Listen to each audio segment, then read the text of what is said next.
I'm here with the number 5 ranked heavyweight in Bellator, Mr. Tyrell Fortune, fighting Sergey. I don't want to butcher his last name. It's a tough one. I ain't gonna lie to you. It's a tough one. I don't want to butcher it, but you're fighting Sergey. Last name starts with a B. But I will say this: he's it's his first fight in Bellator. So, how are you feeling about the matchup when it was presented to you, and how you feel going into this fight? I never really care about who I'm fighting. I do rather, I do have preferred opponents, obviously, like every fighter does. Um, but I'm one of the fighters that I think you shouldn't really bitch and complain about who you fighting. It's your job to fight, so just fight whoever it is. But also, and again, I just came off a loss, so for me, I just want to get in there and get a win, and so that's really it, the main thing. So you're a heavyweight. I kind of need to know this for myself, for my own personal.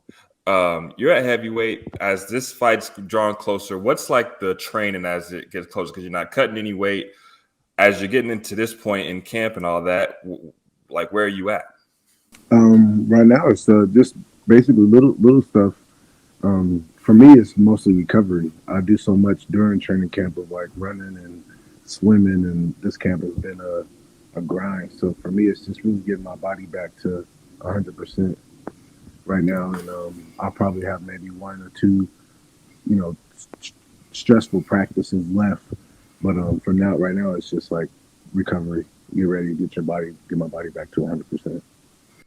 And you're fighting Sergey Bilostenniy. I hope I didn't butcher it, but I'm pretty sure I had to give it a shot. I don't want to disrespect him. Sergey Bilostenniy. So last time out, you fought Daniel James. Didn't go your way, but I want to know what you think of the performance and what ultimately went wrong. I think for me, what ultimately went wrong was the overhand I threw. That was the start of it. That was a bad overhand. It was just too far out, not set up poorly. And I think that was just from obviously the strain from trying to choke him out the whole 2 minutes of the last first round.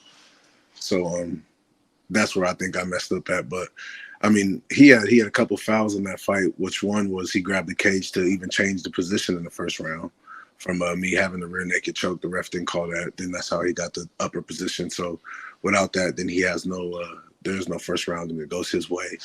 Second round, I didn't know this at the time. I mean, obviously I put my hand up in the fight. You can see I tried to put my hand up to block it, but all his elbows were to the back of my head, which are illegal.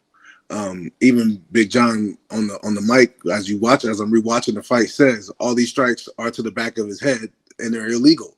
So I've contested that fight since then and still haven't heard anything back. So the fact that it's been 6 months since I fought, and the Chicago Commission have failed to say anything. I don't really understand what's going on. Like when a guy like Big John is commentating the fight and he's sitting there and he's stressing how all these strikes are illegal, how does the ref in the cage not see that? And I think that the safety of the fighters got to be taken more seriously. And then to not have a response from 6 months, and they're about to go back to Chicago, and you know what I mean. So it's like there's not that many fights in Chicago to where I shouldn't have a response by now. But so other than that, I mean, I gotta on my end, I have to throw better right hands. I can't throw them from that far out. I think if I threw a better right hand and set it up, then maybe that situation doesn't even occur. But so that's what I can do on my part. So say this whole thing doesn't work out and the Chicago Athletic Commission doesn't approve the fight and all that. So would you like to get that fight back if that doesn't happen? I want to get every single loss back. Of course, everybody that beat me, I'm gonna run them back eventually. I mean, for me, the target is the belt, because for me, I'm not fighting for nothing but for bread. So I need money, so to get where I'm trying to go.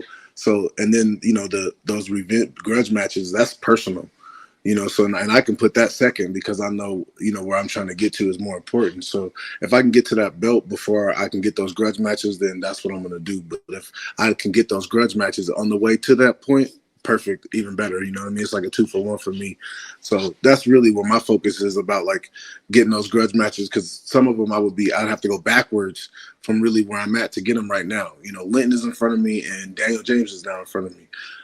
If the Chicago Commission comes back and rules that's not it, then I don't know how he could be still in front of me, or how that really is handled going forward. You know.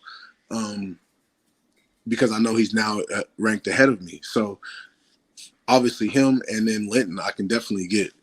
I should be able to get to on that way to get there. But we'll see what happens, man. This game is so crazy. You never know what the fuck is really gonna happen after this card. You know, you just handle the day, and that's what all you can do.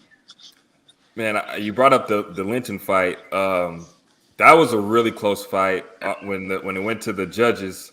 Did you think you had won? It was a very, very close one. Man, I think I did enough. It was close because of the end, and like I knew I landed the bigger shots on the feet. So I was like, I don't know how much, you never really know how much the judges are weighing your big shots over wrestling, because his wrestling positions, he didn't really land no big shots. He didn't get to land a lot of shots. He was just holding me and controlling me for most of it. So I don't feel like there shouldn't have been much of a sway there. And that's why I was like, no, I think I should get this, because, I was the one landing all the shots on the feet. When we was on the feet, I was piecing you up. So I think the damage landed was me weighing more, but you never really know. You know what I'm saying? So in that one, I think that's where I lost in the losing that one because of just not staying on the feet. In the third round, where my coach really thinks what happened is I got punched in the eye or poked in the eye. I think I'm gonna call it a punch. I don't think he poked me, but when I had pushed him back to the cage with some punches, and then he threw a counter, it got me right in the eyeball, and I couldn't see. So that's when I started to grab him, and I'm like, yo, I couldn't see, and then we started rolling around and shit. So that's what ended the fucking third round. But that's where I think my coach is like, that's where it swayed his way.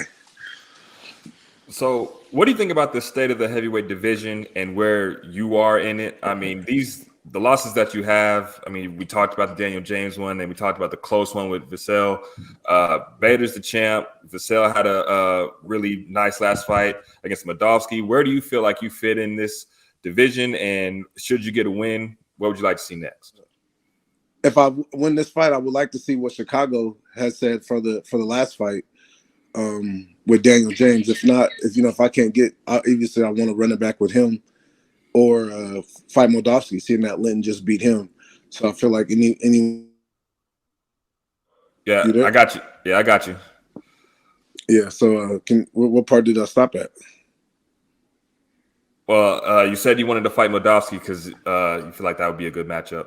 Yeah, Moldavsky would be a good matchup. Well, plus he just lost to Linton, and Linton, I think Linton's going to get the next title shot, because I think he deserves it, and so we'll see what goes on after that. If I win this next fight, I don't see a reason why either Daniel James or Moldavsky shouldn't be in the next fight. I think somebody's going to have to fight Moldavsky next to get that #1 contender spot. So, how many times are you looking to fight this year? I mean, we're in April. So are you looking to fight multiple times, or what are you looking at for this year?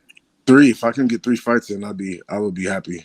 And I think that would really give me an understanding of where I'm at. I think that if at these 3 fights, if I win, I don't see how it's not a title shot at the end of that, or, right there. So Bilostenniy, and I hope I'm saying that right. I'm sure I am. But so with Bilostenniy, with this matchup, where do you think you have the advantage, and where do you think this fight will mostly take place? I think I have the advantage on the feet with speed. He is a faster heavyweight, but I think I'm faster than he is. But obviously my wrestling, I don't think his ground game is anywhere near mine. As far as I just want a title with jiu-jitsu. And then with wrestling, so no, I think obviously the ground is where his biggest weakness is. All right, last question for you, man. How do you get the job done? I think I can get a job done anywhere, on the feet and on the ground. I'm gonna really push the the wrestling at first and try to test his weaknesses and see what he can do, if he can hold me off. If not, then then I'm gonna go for the knockout. I'm not gonna try to tire myself out, but I think we'll see. That's where it's at. I look for openings everywhere. I don't try to just force one position. I think you can't get one track minded.